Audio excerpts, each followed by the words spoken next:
नाज़रीन, इस वक्त पीपल्स पार्टी लाहौर के सदर चौधरी असलम गिल हमारे साथ मौजूद हैं।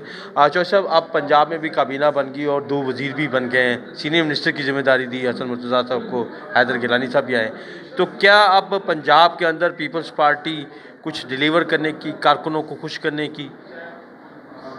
इंशाल्लाह क्यों नहीं। हसन मुर्तज़ा साहब हमारी पीपल्स पार्टी पंजाब के जनरल सेक्रेटरी भी हैं और पार्लिमानी लीडर भी हैं पीपल्स पार्टी की तरफ से, और मंजे हुए सियासतदान हैं। इंशाल्लाह इनकी मौजूदगी में बतौर सीनियर मिनिस्टर मैं समझता हूँ कि पाकिस्तान पीपल्स पार्टी अपना रोल जो है वो लाहौर में अदा करेगी, और हम लाहौर के अवाम के लिए बेहतरी के लिए, पंजाब के अवाम की बेहतरी के लिए इंशाल्लाह जदोजहद जिस तरह पहले करते थे इंशाल्लाह अब भी कोशिश करेंगे कि हम भी लाहौर में पीपल्स पार्टी भी अपना किरदार अदा करें। अच्छा सर, चूँकि आपकी जो इत्तेहादी जमात है, मुस्लिम लीग नून हुक्मरान जमात, वो लाहौर उनका गढ़ है, तो कैसे मुमकिन है कि उनके वो गढ़ में आपको पीपल्स पार्टी को भी आगे लाने के लिए कुछ सपोर्ट करे, कुछ ऐसे इकदाम? आपको कमर साहब, आपको पता है पीपल्स पार्टी लाहौर जो है वो पीपल्स पार्टी का था।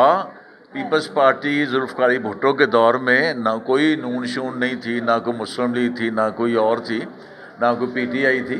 और शहीद बेनज़ीर भुट्टो के दौर में लाहौर जो है वो पीपल्स पार्टी का आज भी दिल है। लाहौर पाकिस्तान का दिल है। इंशाल्लाह पीपल्स पार्टी जो है वो वापस आ रही है लाहौर में इंशाल्लाह, बड़ी मुनज़्ज़म होके। ये किसी और का गढ़ नहीं है। तो कारकुनों को खुशखबरी अब क्या देंगे आप आइंदा इलेक्शन? देखें ना, कारकुन जो है पाकिस्तान पीपल्स पार्टी के ख़ास करके लाहौर के जो हैं ये बड़े जद्दोजहद करने वाले हैं। बड़ी मुसीबतें, मुश्किलें, कोड़े, ख़वातीन शाही किले में रही हैं।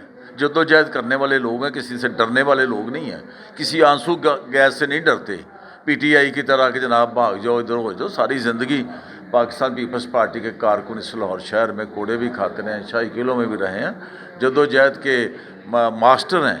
पीपल्स पार्टी एक नज़रियाती जमात है, एक सोच रखने वाली जमात है। पीपल्स पार्टी जो है वो कोई हवा में पैदा नहीं हुई। जी, पीपल्स पार्टी जो नज़रियाती जमात है और इसके रिवाइवल की कोशिश जो है इस हुकूमत में आने के बाद ज़्यादा तेज़ी से